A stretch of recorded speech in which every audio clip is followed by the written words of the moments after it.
Nima deb o'ylaysiz? Mana O'zbekistonda qanaqa go'zal shaharlar bor, lekin aynan Qo'qonda o'zbek futboliga asos solingan. Nima uchun aynan Qo'qon? O'sha davrlarda mamlakatimiz markazi bo'lgan, baribir o'sha xalqaro munosabatlar borasida ham Qo'qonda faol ish olib borilgan deb o'ylayman va futbol deylik o'sha Yevropa, Angliya madaniyati yoki sporti yoki bir qadriyatlarning bir qismi sifatida sekin-sekin Osiyo mamlakatlariga ham kirib borgan, shu jumladan O'zbekistonga.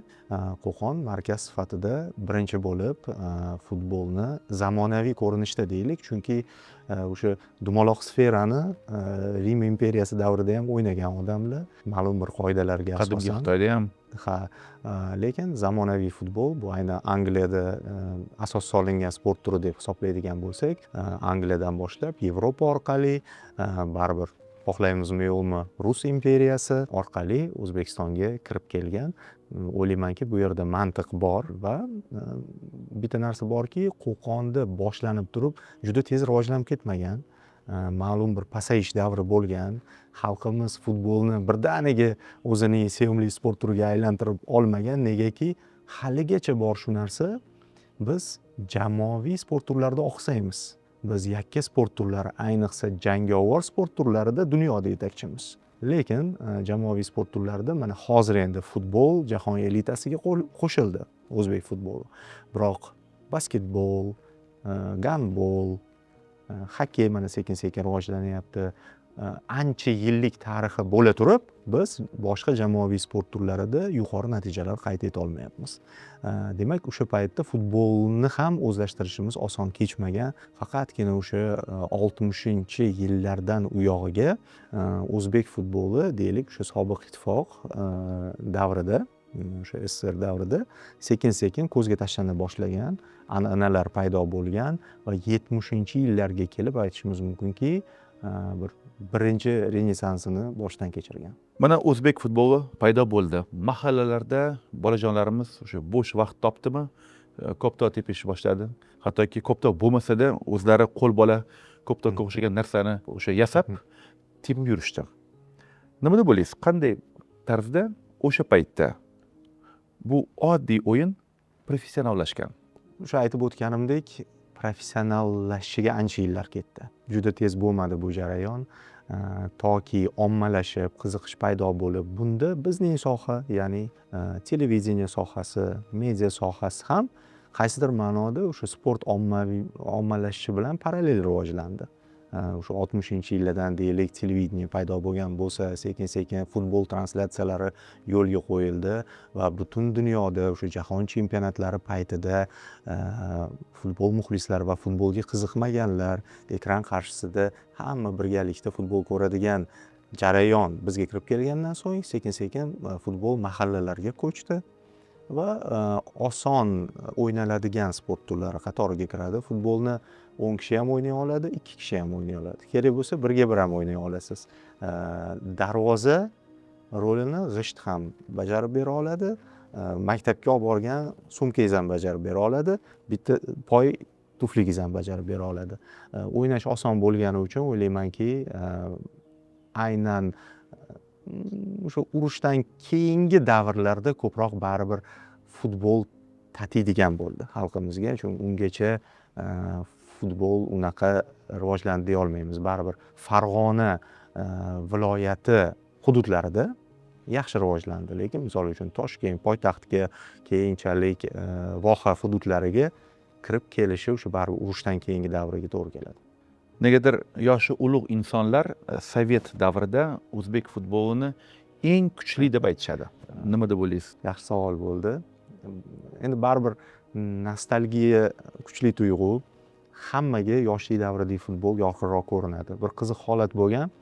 Biz ham misol uchun endi futbolga ashaddiy qiziqqan paytimiz 90-yillar oxiri, 2000-yillar boshiga to'g'ri keladi. Men hozir o'sha davrlarda futbol bir eng oltin davrini boshdan kechirgan deb o'ylayman-da. Lekin pandemiya bo'ldi, futbollar to'xtab qoldi va biz o'sha paytda yangi ochilgan futbol kanalida 90-yillar oxiri o'yinlarini sharhlashimizga to'g'ri keldi.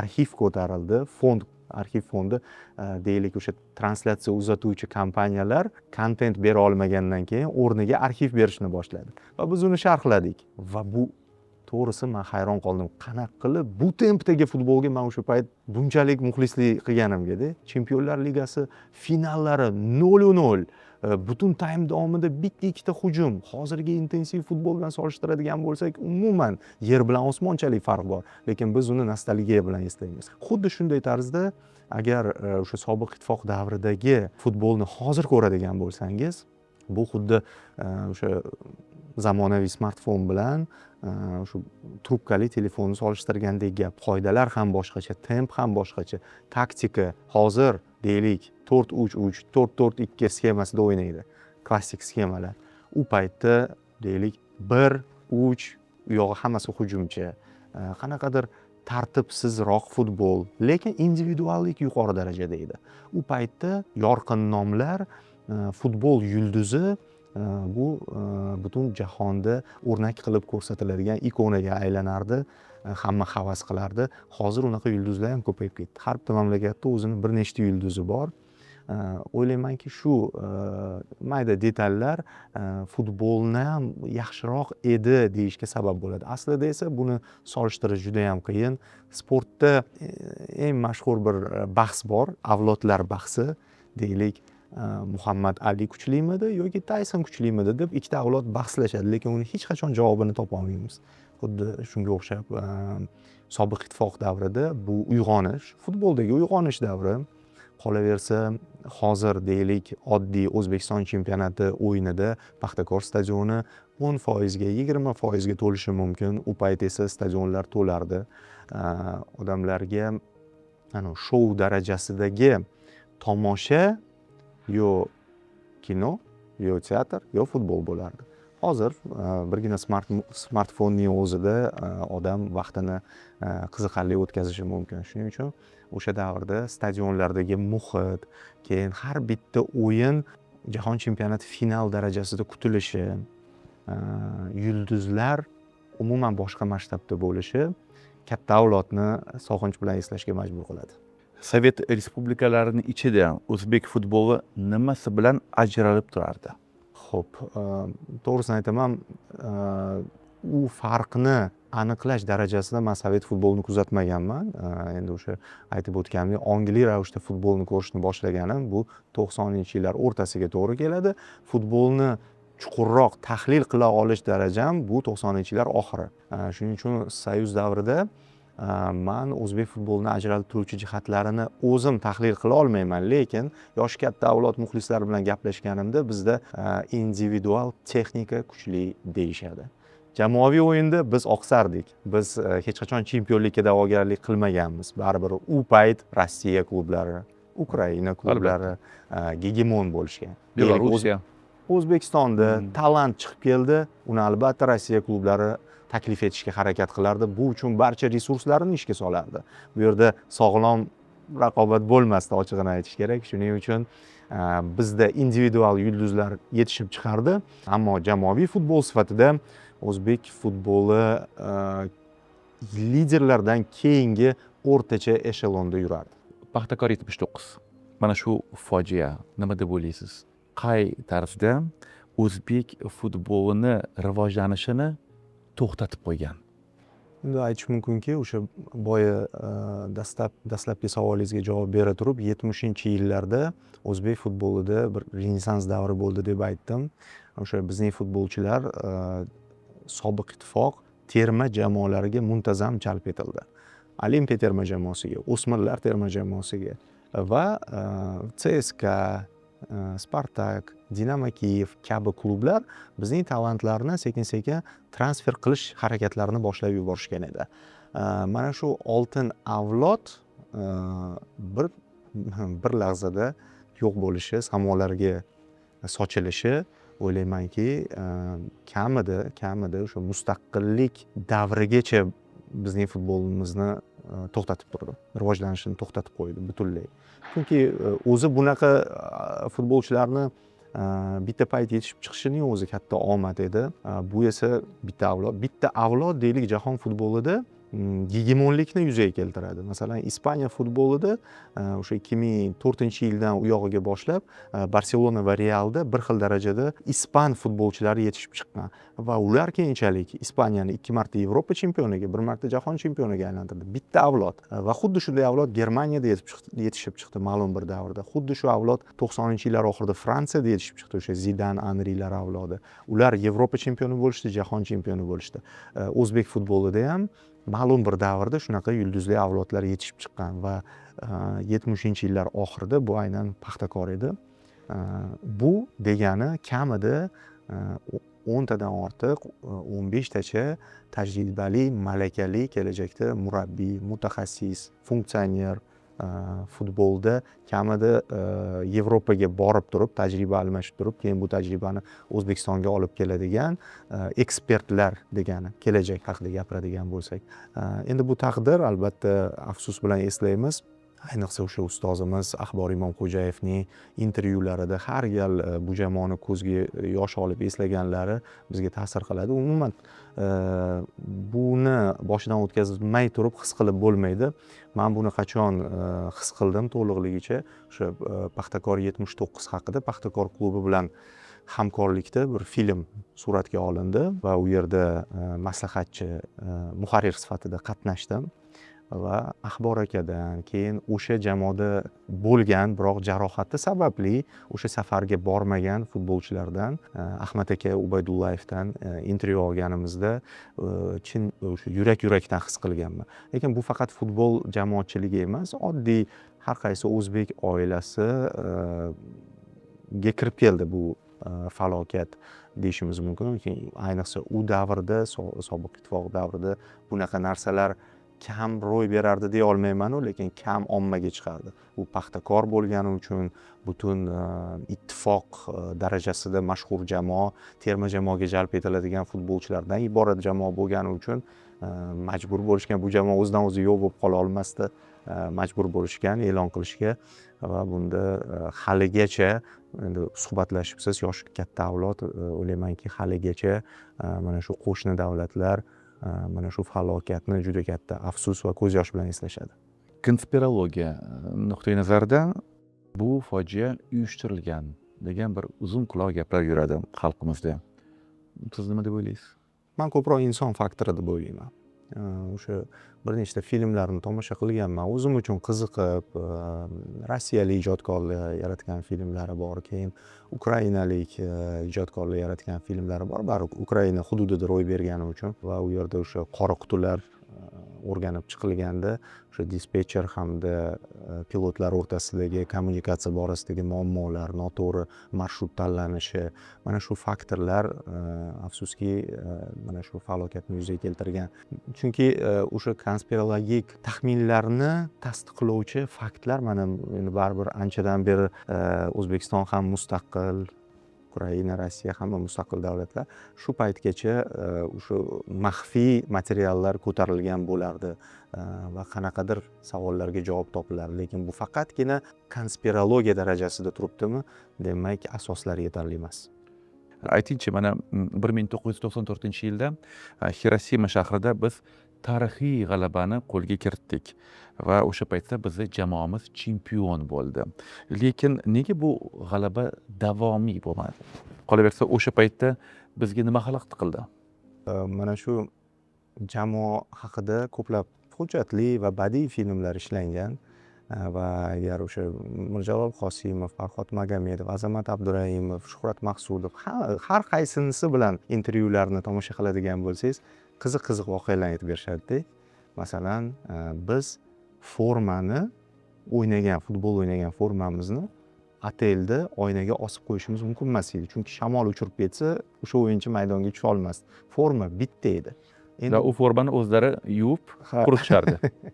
U shunaqa sharoitda futbol izchil va tizimli rivojlanishi mumkinmidi, bunday o'ylab qarasaylik?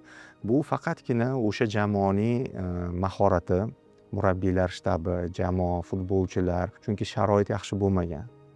U jamoa yuborilishi so'roq ostida bo'lgan hattoki, chunki Osiyo o'yinlari baribir ko'plab sport turlarini qamrab oladi. Bizga qaysi sport turi medal olib keladi degan savol ko'tarilgan. futbol olib keladimi medal? Shuncha delegatsiyani yuborganimizga arziydimi degan savol tug'ilgan. Ya'ni muammolarni g'alaba yopib ketolmagan. Shuning uchun muammoli bo'lib kelgan futbol o'sha davrgacha biz yutganmiz, muammolar qolgan, hal bo'lmagan. Va bunga ancha yillar ketdi. O'ylaymanki, bir tomondan yaxshi bo'lgan ham o'sha davrda birdaniga xas qo'shilib futbolimiz yaxshi degan mujda xalqqa bir anaqa bo'lmagan, sizdirilmagan. Chunki judayam tez biz osmondan yerga tushganmiz. Undan keyingi yirik turnir 1996-yilgi Osiyo Kubogi deysizmi yoki 98-yilgi Jahon chempionatining saralash sikli 97-yil. Biz alamli yirik judayam bir xunuk mag'lubiyatlarga uchraganmiz va o'shandan keyin ma'lum bo'lgan futbolni tizimli rivojlantirish kerak. O'shandan keyin futbol rahbariyatida ham o'zgarishlar ro'y bergan. Shuning uchun o'sha 94-yilgi g'alabamizdan keyin rivojlanib ketmaganimiz bu normal holat. O'zbek futbolini tarixchilarini fikriga qaraganda 2005-2016-yillar bu alamli davr. Chunki aynan mana shu yillarda biz jahon chempionatiga chiqishimiz uchun hattoki 1 ball yoki 1 ochko yetmay qolgan payt ham bo'lgan. Nima deb o'ylaysiz? O'sha paytda o'zbek futboliga nima yetishmagan? Futbol mutaxassislarining bitta gapi bor. Futbolda mayda narsani o'zi yo'q. Deylik, sizda yulduzlar bor, lekin mablag' yo'q. Mablag' bor, jamoangiz yetarli darajada amaliyotga ega emas, o'rtoqlik o'yinlari o'tkazmaysiz yoki bo'lmasa jamoa ichida muhit yaxshi emas yoki rahbariyat jamoa uchun yetarli sharoit yaratmayapti yoki muxlislar tomonidan qo'llov yo'q yoki ichki liga yaxshi translyatsiya qilinmayapti. Hammasi yakuniy natijaga ta'sir qiladi.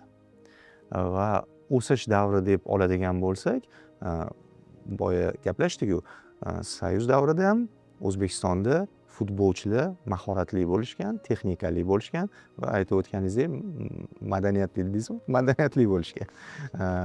Lekin jamoa shakllanishiga ancha vaqt ketib qoldi. Jamoa sifatida shakllanishimizga. Jamoa deganda tor olish kerak emas, 11 ta maydonda o'ynaydigan futbolchi emas. Bu 50 ta, taxminan endi aytyapman, 50 kishidan iborat futbol delegatsiyasi. Bu taxminan 200-300 kishidan iborat futbol federatsiyasi yoki assotsiatsiyasi va bu bir necha million odamdan iborat futbol muxlislar armiyasi. Shu davrda qaysidir joylar oqsaganki, biz zo'r bo'lib keta olmasdik. Bizni to'g'risini aytish kerak, o'sha davrda korrupsion holatlar bo'lgan, kelishilgan o'yinlar holatlari bo'lgan, noxolis o'yinlarni boshqaruv holatlari bo'lgan, tarkibga aralashuv holatlari bo'lgan.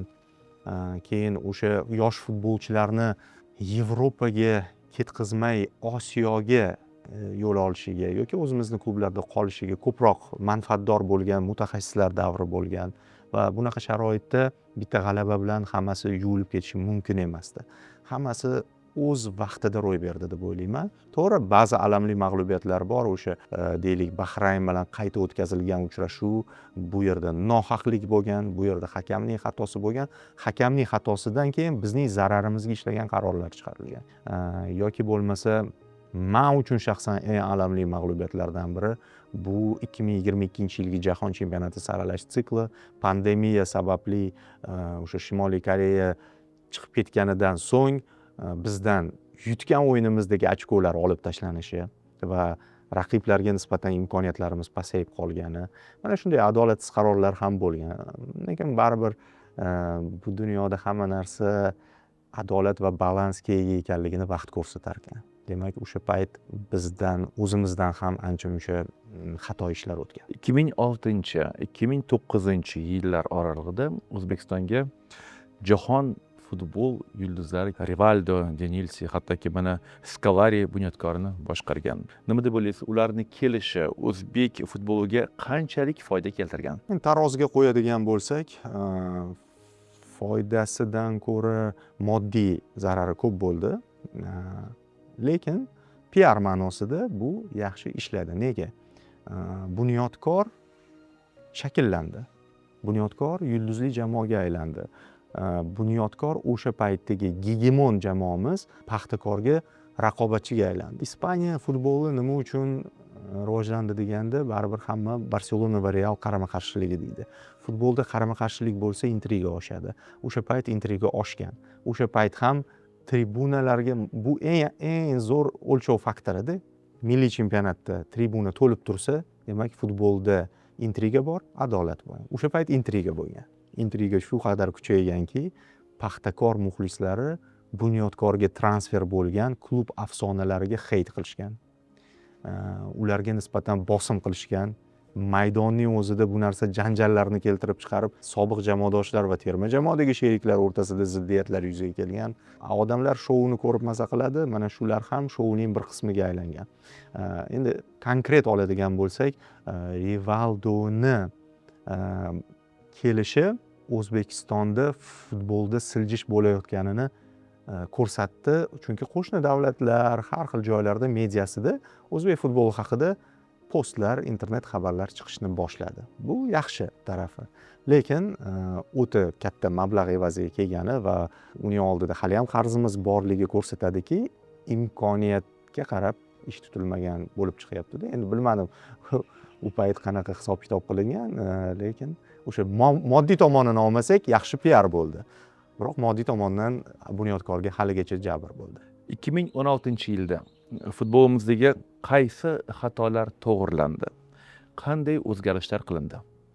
Birinchidan tizim to'liq o'zgartirildi. Deylik, avvallari umumiy terma jamoalarimiz soni bir 8 ta edi. 8 tacha terma jamoa. Bu hammasini qo'shgan, ayollarniki, o'smirlar, yoshlar, futzal uning ichiga kirib ketadi. Lekin tizim qanday yaratildiki, terma jamoalar soni 15 taga yetkazildi, keyinchalik 16 ta ham bo'ldi va har bitta yosh toifasida professional jamoa shakllantirildi toki bolalar futbolidan talantlar aniqlanib turib, terma jamoa darajasiga chiqqunga qadar uzilish bo'lib, qani o'sha bolalar degan savol yuzaga kelmasligi. Chunki oldin ham bo'lgan, biz U17 da jahon chempionatida yaxshi qatnashganmiz. O'sha tarkibning birorta futbolchisi milliy jamoada o'ynamadi.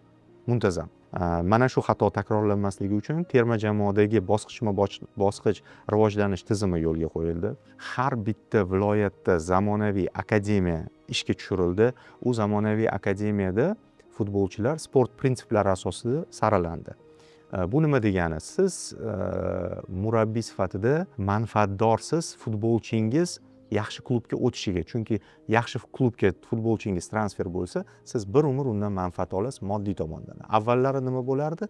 Faqatgina haligi mayda narsalarga o'ralashib qolib, murabbiylar ota-onalarga qarab qolib, shu bugun qaysidir futbolchini asosiy tarkibga tushirsam, qanaqadir menga bir bonus bo'ladi degan ma'noda nosog'lom raqobat bo'lgan. Akademiya esa bunday ishlashidan manfaatdor emas. Akademiya qachon boyiydi, akademiyaga mablag' kelib tushsa transferlardan.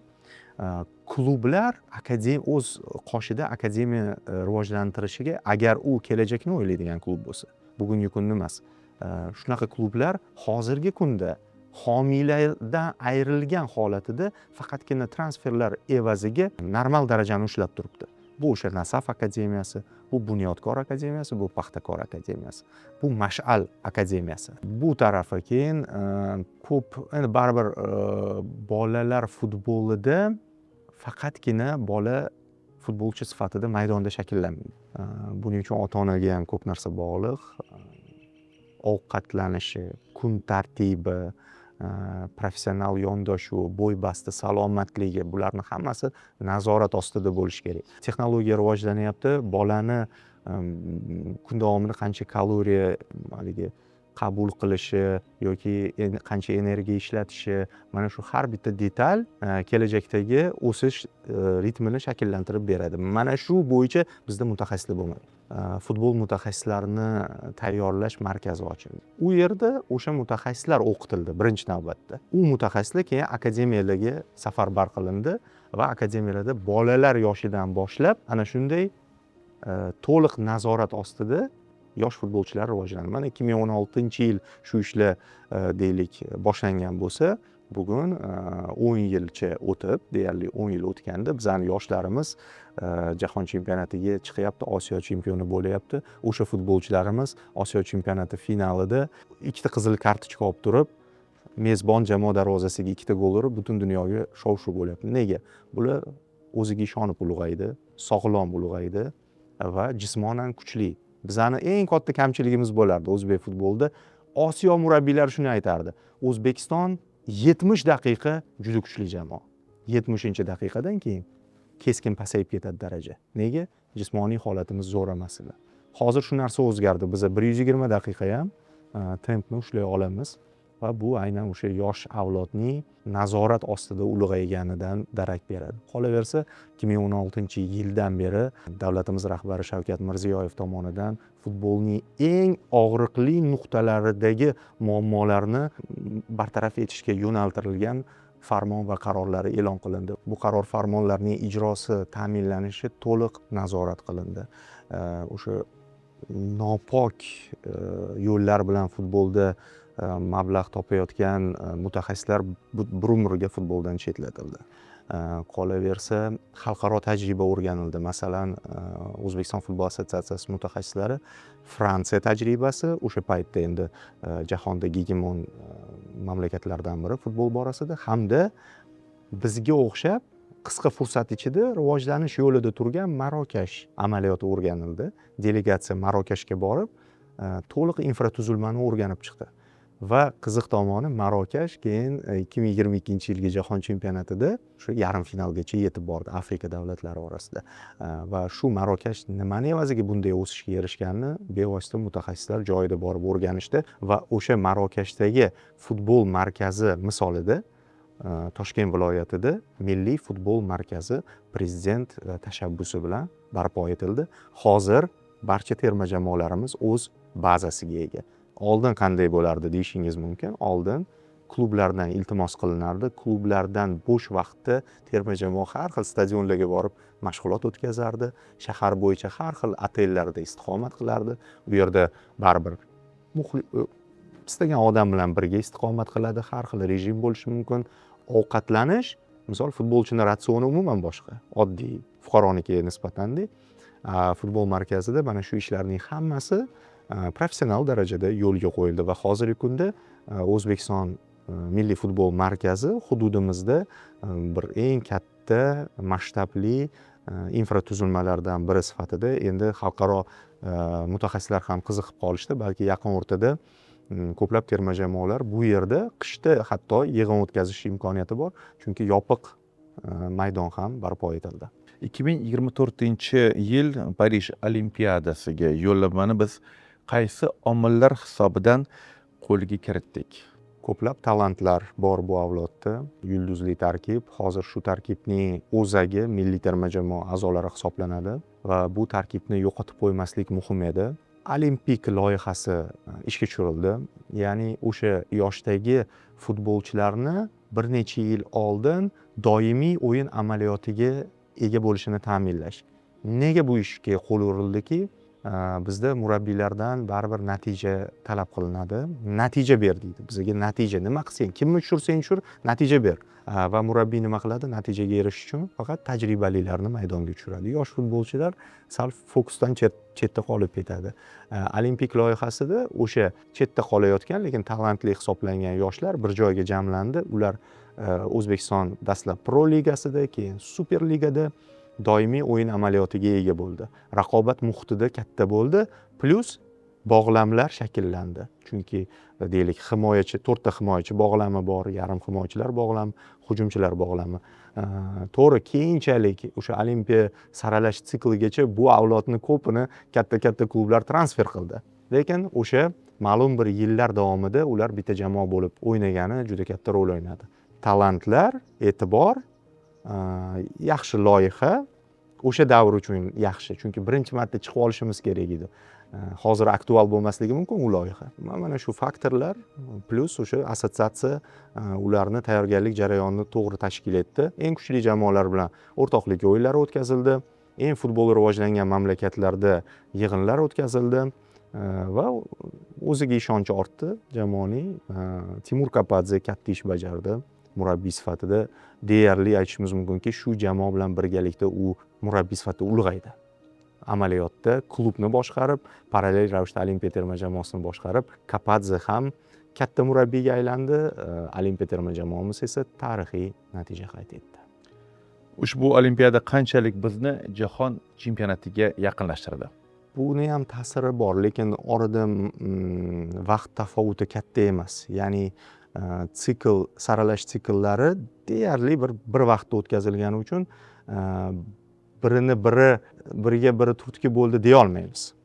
Lekin bitta plyus tarafi bor edi.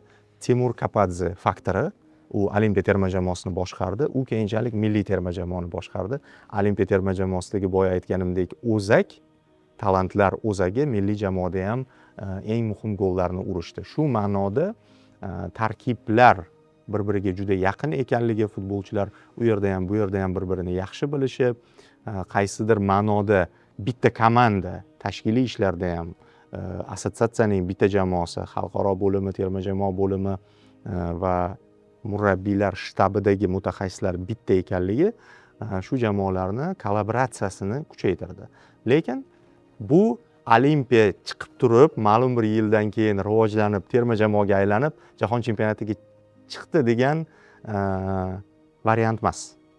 Bular birga parallel ishlashdi. O'zbekiston futbol jamoasi jahon chempionatiga demak yo'llanmani qo'lga kiritganini siz birinchilardan bo'lib bildingiz, chunki aynan o'sha payt siz sharhlagansiz mana shu tarixiy matchni. O'sha paytda nimani his qildingiz? Aytishimiz mumkinki, men eng katta bosim bilan ishladim shu yillar davomida. Nega? Chunki men ham bu yoqda futbol sharhlovchisiman. Bu tarafda futbol assotsiatsiyasi media bo'limi rahbariman. Milliy jamoani matbuot kotibiman. Va mana shu funksiyalarni hammasi aralashib ketib qolib, saralashning eng asosiy sikliga men ham jamoani bir bo'lagi sifatida boryapman, ham sharhlovchi sifatida boryapman.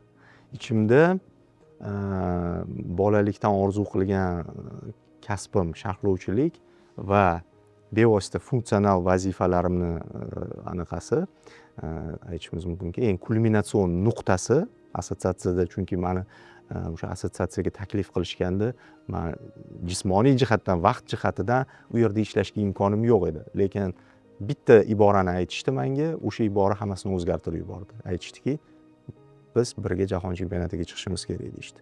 Men shundan keyin rozilik bildirganman va shu maqsadga bir qadam qolganda men shu jamoa ichidaman va u yerdagi emotsiyani siz tasavvur qila olmaysiz. Chunki men sharhlovchi sifatida bir chetdan nigoh tashlashim kerak, lekin yillar davomida bu siklni boshidan noldan oxirigacha bu futbolchilar bilan yelka-melka o'tkazganligim sababli ularni har biri emotsiyasidan xabarim bordi. Nimalarni boshdan kechirdi, nima sinovlarni yengib o'tdi va biz jamoa sifatida nima sinovlardan o'tdik. Murabbiylar almashib ketdi.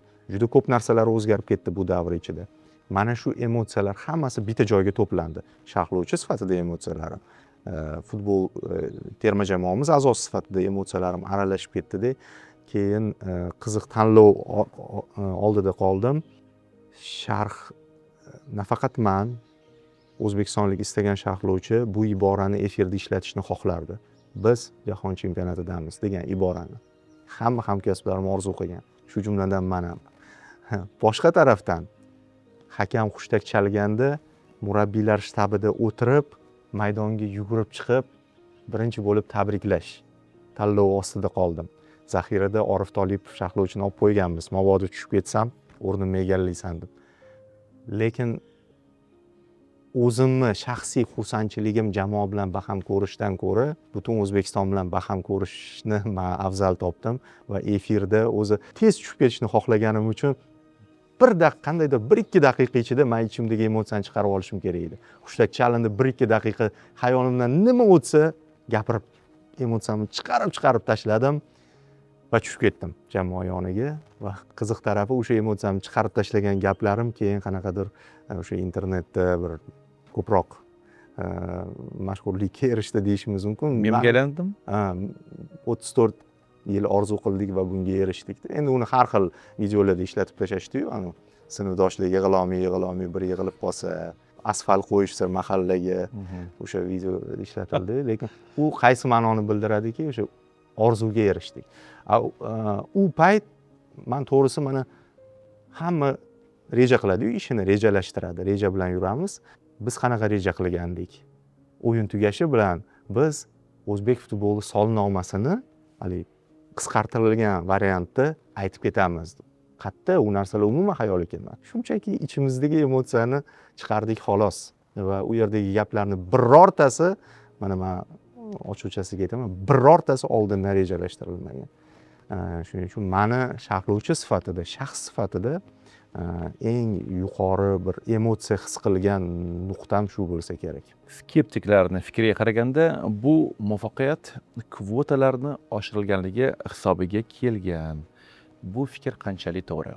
Xo'p, fakt shundan iboratki, biz kvota ko'paygan jahon chempionatiga chiqdik. Buni inkor etmaymiz. Lekin bu jamoamiz pishib yetilib har qaysi kvotada yo'llanmani qo'lga kirita oladigan darajaga yetgan edi. Buni men nimada ko'ramanki, mana Osiyo qit'asidan to'g'ridan to'g'ri yo'llanma qo'lga kiritmagan jamoalar yana ikkita bosqichda qatnashdi. Ularning saralashi yana yarim yilga, 1 yilga cho'zilib ketdi. Biz esa Osiyoda 3-chi yo 4-chi bo'lib chiqdik. Eron, Koreya, O'zbekiston va Yaponiya deyarli Markaziy Osiyo bo'yicha birinchi. Markaziy Osiyo bo'yicha birinchi va agarda oldingi kvota bo'lganda 4 ta jamoa to'g'ridan to'g'ri yo'llanma bilan chiqardi va O'zbekiston to'g'ridan to'g'ri yo'llanma bilan chiqardi. Ya'ni fakt shundan iboratki, biz o'sha 4likka kirdik aslida. O'sha kvota sababli kirib qolganlar bizdan keyingi saralash sikli orqali yo'llanmani qo'lga kiritdi. Biz eski kvotaga kirdik. Eski chegarani buzib o'tdik. Plus misol uchun guruhda Qatar bilan o'ynadik. 2 karra Osiyo chempioni. Eng badavlat mamlakatlardan biri Osiyoda Birlashgan Arab Amirliklari, cheksiz imkoniyatlar, ular o'sha Lotin Amerikasi, Yevropa, ko'plab kuchli CONMEBOL mintaqasidan legionerlarga fuqarolik berib turib, u yerda Mendeslar o'ynadi, u yerda Luislar o'ynadi. Bu birlashgan dunyo jamoasi bo'ldi deyarli, Birlashgan Arab jamoasi emas. Shuning uchun bu jamoa bilan o'ynash ham bizga qiyinchilik tug'dirdi. Kuchli guruhdan va 4lik ichida biz jahon chempionatiga chiqdik. Ertangi o'zbek futbolini qaysi bosqichda ko'ryapsiz? Bu masalada shoshmasligimiz kerak, chunki jahon chempionatiga chiqqanimiz bilan muntazam ravishda biz bunday turnirlarda o'ynashimizga hech kim kafolat bermaydi. Bu yo'llanma faqatgina bu chempionatga aloqador, keyingi chempionatga biz yana noldan boshlaymiz saralash siklini. Lekin shu to'lqinda qolishimiz kerak, ya'ni surferlarga o'xshab shu to'lqinni tepasida qolishimiz kerak. Chunki hozir bizning futbolchilarga talab kuchaygan, Yevropadan ko'p takliflar tushyapti, talantlarimizni ko'rishyapti. Birgina Abduqodir Husanov futbolimiz imijini menimcha eng yuqori darajaga olib chiqdi hozirgi kunda va mana shu to'lqinda har bitta mutaxassis, futbol sohasida faoliyat olib boradigan mutaxassis o'z professionalligini ko'rsatishi kerak. Qaysi jihatdan? O'sishda to'xtamasligi kerak. O'z darajasini oshirishda to'xtamasligi kerak. Va shundagina parallel ravishda, kerak bo'lsa televideniya ham parallel ravishda rivojlansa, misol uchun rivojlandi ham. Nega biz buni alohida e'tirof etyapmiz? Chunki jahon chempionatiga chiqqan yilimiz bunaqasi hech qachon bo'lmagan. O'zbekiston telekanallarining 3tasi top ligalarni jonli translyatsiya qildi. 3ta hozir kanal top ligalarni translyatsiya qilyapti. Siz sanab o'tgan muvaffaqiyatsiz davrda biz qo'pol qilib aytganda o'yinlarni o'g'irlab efirga berardik. Mualliflik huquqiga rioya qilinmasdi. Arab, ingliz, rus sharhlovchilarini ustiga biz o'zbek tilida sharhlardik. Professional ishlanmagan ma'lum bir davr davomida. Hozir 3ta kanal litsenzion translyatsiyani sotib olgan. Bu juda katta mablag', siz buni juda yaxshi tushunasiz. Ya'ni futbol mediasi ham rivojlanyapti. Bu bitta media misolida. Andijonlik futbol muxlislari olimpiadani zabt etishdi. Muxlislik madaniyati, endi madaniyat borasida qilinadigan ishlar ko'p, lekin muxlislik nima desa bo'ladi, trend mavzu sifatida rivojlanish ham aynan shu oxirgi yillarda ro'y berdi. Va bunaqa yo'nalishlar ko'p. Mana shu yo'nalishlarni biz professional darajada saqlab qolishimiz kerak. Tarixda agar degan so'z yo'q. Lekin sizga bir gipotetik savol bersam, agarda qachondir vaqt mashinasi ixtiro qilinib, o'tmishga sayohat bo'lsa, mana shunday imkoniyat bo'lsa, Siz o'zbek futboli tarixida qaysi bitta voqeani o'zgartirgan bo'lardingiz? Variantlar juda ham ko'p. Balki boshqa mehmonlar ularni aytib o'tishgandir. O'sha baribir Paxtakor 79 voqeasi deymizmi, Bahrayn bilan qayta o'yin o'tkazilishi voqeasi deymizmi. Lekin men bevosita o'zim futbol assotsiatsiyasida va terma jamoada ishlagan davrdagi eng alamli qarorni aytib o'tgan bo'lardim. Bu bizdan saralash siklidagi ochko olib qo'yilishi. To'g'risini aytaman, biz allaqachon 2022-yilda o'sha kvota oshirilmagan paytda jahon chempionatiga chiqib bo'lgan bo'lishimiz kerak edi. Chunki deyarli shu jamoa edi. To'g'ri, Husanov bilan Fayzullayev yo'q edi, lekin deyarli shu avlod shu jamoa edi va bu jamoa anchagina kuchli edi. Biz pandemiyada yopiq rejimda Saudiya Arabistoni bilan raqobat qilishga borgandik va o'sha paytda bizdan ishlab topilgan ochkolarimiz olib qo'yildi. Negaki Shimoliy Koreya turnirdan chiqib ketishga qaror qildida. Hali mantiq yo'q bo'lgan qaror natijasida biz chiqa olmadik. Men o'sha faoliyatim uchun muhim bo'lgan sababli shuni tanlayman. Nima uchun o'zbek xalqi shunchalik futbolni yoqtiradi? Futbol shunday sohaki, siz 90 daqiqa ichida har qaysi emotsiyani boshdan kechirasiz. Ma'lum bir vaqt baxt his qilasiz, ma'lum bir vaqt qayg'u, hafsalangiz pir bo'lishi, ko'z yosh, alam va bularning hammasi o'sha 90 daqiqaning ichida ro'y berib, u tugagandan keyin siz u qobiqdan chiqib turib odatiy hayotingizga qaytasiz. Ya'ni ma'lum bir vaqt sizni har xil joydan olishingiz mumkin bo'lgan emotsiyalarni bitta futbol taqdim etadi va siz uni futboldan keyin unutasiz. Odatiy hayotga qaytasiz. Mana shu reallikdan uzoqlashtirib turib, asl holatingizni to'liq o'zingiz anglashingizga yordam beruvchi soha menimcha faqatgina futbol bo'lsa kerak. 75% yer sayyorasining aholisi futbolni maza qilib tomosha qiladi. 5 milliarddan oshiq odamlar aynan jahon chempionatini tomosha qiladi. Lekin 25% odam atigi umuman futbolga qiziqmaydi. Chunki ularning fikriga qaraganda futbol bu ommaviy gipnoz turlaridan biri.